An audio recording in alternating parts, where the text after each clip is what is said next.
কিছু কিছু লোক আছে, কিছু কিছু মানুষ আছে, যখন এই এই এই মাফিয়া সরকারের টলমল অবস্থায় তখনই কিছু কিছু মানুষ হঠাৎ করে একটি কথা বলে বসে, আরে ধুর, বিএনপি আওয়ামী লীগ তো একই দল। নো, বিএনপি আওয়ামী লীগ কখনোই এক দল নয়।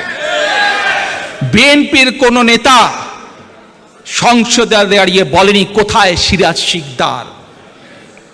বিএনপির নেতা বলেন, কাজে বিএনপি এবং আওয়ামী লীগ এক নয়। বিএনপি নিজের দলের লোকজনকে বিলিয়নিয়ার বানানোর জন্য কুইক রেন্টাল প্রজেক্ট করেনি। বিএনপি আওয়ামী লীগ এক নয়। বিএনপি রাতের অন্ধকারে ভোট ডাকাতি কখনো নির্বাচন করেনি। বিএনপি আওয়ামী লীগ এক নয়। বিএনপি বটমলেস বাস্কেট করেনি, বরং খাদ্য উৎপাদনের দেশ করেছিল। বিএনপি আওয়ামী লীগ এক নয়। বিএনপি বিরোধী দলীয় নেতাকর্মীদের গুম খুন করেনি, কাজে বিএনপি আওয়ামী লীগ এক নয়। খালেদা জিয়া কখনো বলেন নাই যে এর অবস্থা হেফাজতের মতন করে দিব, আওয়ামী লীগের অবস্থা হেফাজতের মতন করে দিব, কোনোদিন আমরা বলিনি। কারণ আমরা জনগণের শক্তিতে বিশ্বাস করি, জনগণই সকল ক্ষমতার উৎস। বিএনপি আওয়ামী লীগ কখনো এক নয়। 2001 সালে আমাদেরও 2/3 আসন ছিল, কিন্তু বিএনপি সকল সময় জনগণের ক্ষমতায় বিশ্বাসী, জনগণের শক্তিতে বিশ্বাসী। আমাদের আস্থা রাজনৈতিকভাবে জনগণের উপরে বলেই আমরা কেয়ারটেকার সিস্টেম আমরা রেখেছিলাম, আমরা পরিবর্তন করিনি। প্রিয় ভাই বোনেরা, all the prime ministers man, মনে আছে ডকুমেন্ট আল জাজিরা দেখিয়েছিল? বিএনপির সময় এই রকম কোন ডকুমেন্ট তৈরি করতে পারেনি কোন মিডিয়া।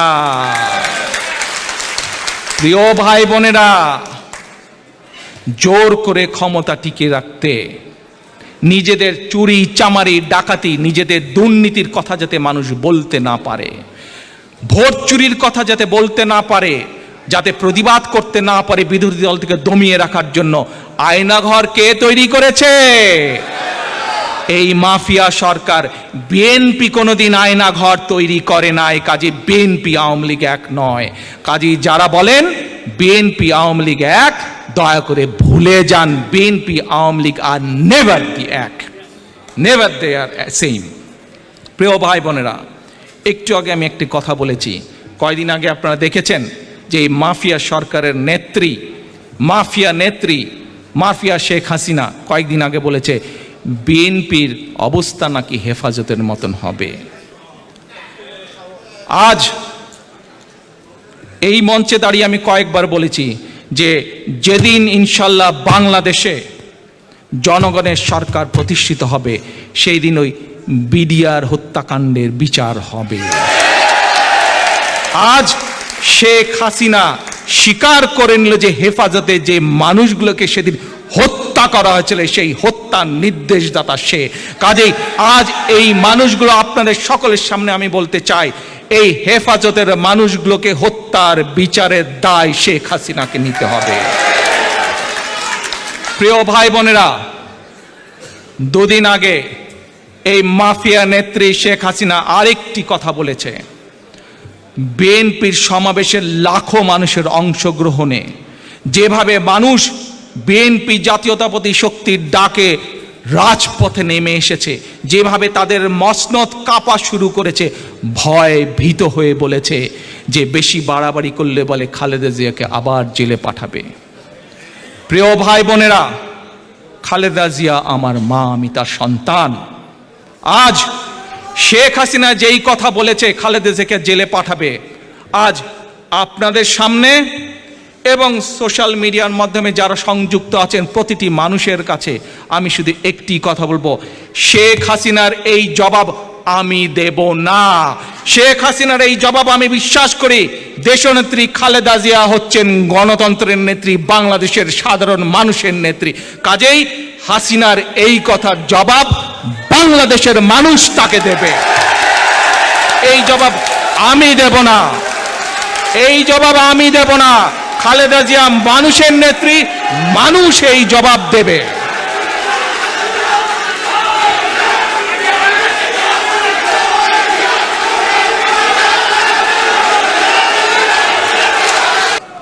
প্রশাসনের ভাইদেরকে আমি আহ্বান জানাতে চাই, প্রশাসনের ব্যক্তিবর্গ যারা আছেন এদের মধ্যে খুব সামান্য কিছু মানুষ আছেন যারা অতি উৎসাহের ভূমিকা পালন করছেন।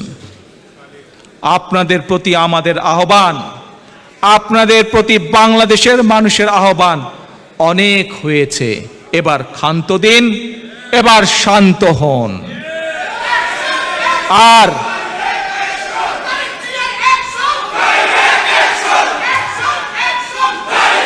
আর প্রশাসনের অধিকাংশ, সেটি পুলিশ প্রশাসন হোক, সেটি সামরিক বাহিনীর প্রশাসন হোক, সেটি সিভিল প্রশাসন হোক, প্রশাসনের অধিকাংশ কর্মকর্তা কর্মচারী, আপনাদের কাছে আমাদের আহ্বান, আপনারা নিজের বিবেককে প্রশ্ন করুন।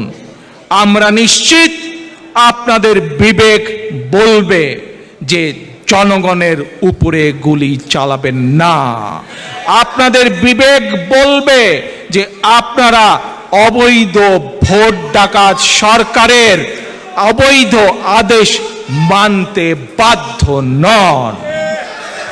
প্রশাসনের প্রিয় ভাই বোনেরা, প্রশাসনের প্রিয় ভাই বোনেরা, প্রশাসনের প্রিয় ভাই বোনেরা, আজ আপনাদেরকে এই মাফিয়া ভোট ডাকাত সরকার কিন্তু আপনাদের কাছে গিয়ে একটি কথা বলবে।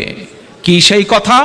আমি আগেও বলেছি, আজ আবার বলতে চাই, এটি আমাদের কথা নয়, এটি মাফিয়া সরকারের কথা। কি সেই কথা? কথাটি হলো, আপনাদেরকে গিয়ে বলবে, এতদিন তো আমাদের কথা শুনেছো, তুমি চাও না চাও তুমি তো অনেক কিছু করে ফেলেছো, ওরা আসলে তোমাদেরকে ছাড়বে না। পরিষ্কার ভাষায় আমি বলে দিতে চাই, এটি আমাদের কথা না। আমরা আইনের শাসন প্রতিষ্ঠা করতে চাই, দেশের আইন যেটা বলবে সেটাই হবে।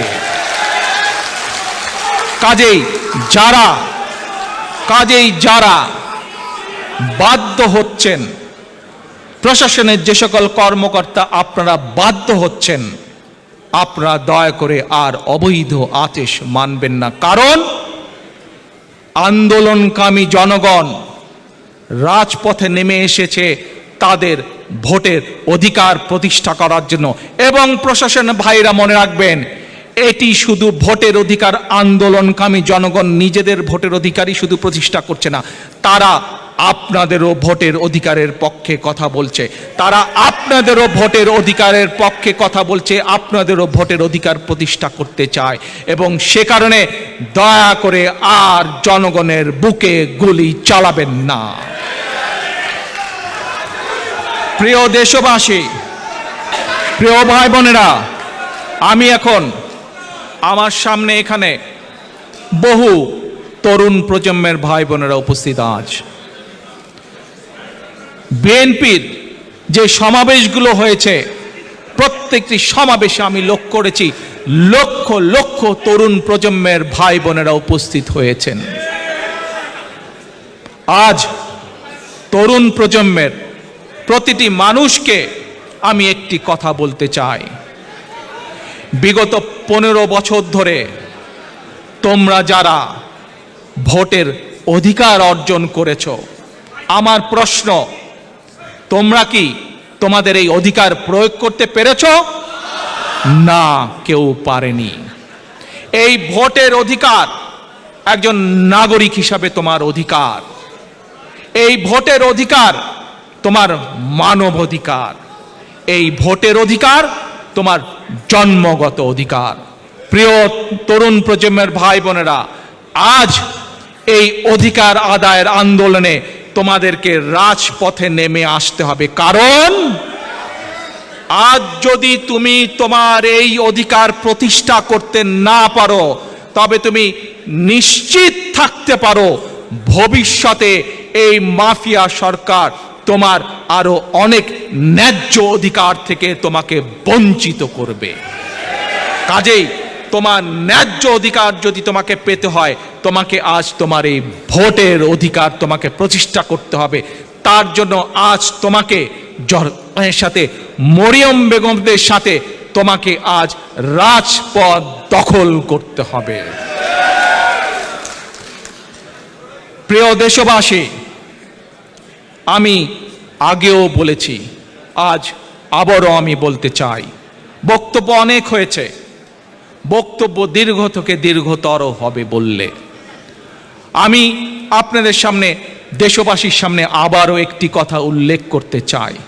আজ গত 15 বছরে এই মাফিয়া ভোট ডাকাত সরকার দেশকে যে পর্যায়ে নিয়ে এসছে, সেটি অর্থনৈতিকভাবে বলুন, সেটি রাজনৈতিকভাবে বলুন, সেটি দেশের আদালত বলুন, দেশের প্রশাসন বলুন, দেশের শিক্ষা বলুন, যেই সেক্টরের কথাই উল্লেখ করি না কেন, আমরা প্রত্যেকটি সেক্টরকে রিবিল্ড করতে হবে আবার। এবং সেজন্যই আমি বলেছি যে এই আন্দোলনে ইনশাল্লাহ জনগণ জয়যুক্ত হলে পরে নিরপেক্ষ নির্বাচনের মাধ্যমে যদি বিএনপি ইনশাল্লাহ সরকার গঠন করে, তাহলে বিএনপি শুধু এককভাবে দেশ পরিচালনা করবে না, বরং বিএনপি এই মাফিয়া হটানোর আন্দোলনে যারা যারা বিএনপির সাথে শরিক থাকবে, সকলকে একসাথে নিয়ে সকলের পরামর্শক্রমে আমরা দেশকে পরিচালনা করব। শুধু তাই নয় প্রিয় ভাই বোনেরা, শুধু তাই নয়, বাংলাদেশে বহু মানুষ আছেন, বহু শিক্ষিত মানুষ আছেন, সুশীল সমাজের একটি বড় অংশ আছেন, যারা আমাদের দৈনন্দিন রাজনীতিতে, নির্বাচনী ডামাডোলের রাজনীতিতে যারা আসতে চান না। কিন্তু আমি মনে প্রাণে বিশ্বাস করি সেই মানুষগুলোর সেই মেধা আছে, যেই মেধাকে আমরা কাজে লাগালে দেশের উপকার হবে, দেশের মানুষের উপকার হবে। আমরা সেই মানুষগুলোর পরামর্শ গ্রহণের জন্য, সেই মানুষগুলো যাতে দেশের উন্নয়নে, দেশের মানুষের উন্নয়নে অবদান রাখতে পারেন, সেই সুযোগ সৃষ্টি করতে চাই। এবং সেই জন্যই আমরা দ্বিকক্ষ পার্লামেন্ট বাংলাদেশে তৈরি করতে চাই। বা কিছু কিছু মানুষ আজ একটি প্রশ্ন তুলেন যে এই যে আজকের এই মাফিয়া সরকার, এই ভোট ডাকাত নিশিরাতের অবৈধ সরকার, এরা দেশকে যে অবস্থায় নিয়ে গিয়েছে, বিএনপি কি পারবে? প্রশ্ন করে না প্রিয় ভাই বোনেরা? আসুন, যদি কেউ পারে, BNP can do it, BNP can deliver. আমি শুধু কথার কথা বলছি না। 1975 সালে একদলীয় বাকশাল তৈরি হয়েছিল, সেই বাকশাল থেকে বহুদলীয় গণতন্ত্র কে করেছিল? বিএনপি, শহীদ জিয়ার নেতৃত্বে। বাংলাদেশের মানুষ সংসদীয় পদ্ধতিতে বিশ্বাস করে। 1975 সালে 4th অ্যামেন্ডমেন্টের মাধ্যমে সংসদীয় গণতন্ত্রকে বিলুপ্ত করে প্রেসিডেন্সিয়াল ফর্ম করা হয়েছিল। আবার 1991 সালে সেই সংসদীয় গণতন্ত্র কে করেছিল? খালেদা জিয়ার নেতৃত্বে বিএনপি করেছিল। প্রিয় ভাই বোনেরা, 1974 সালের বটমলেস বাস্কেট কে বানিয়েছিল?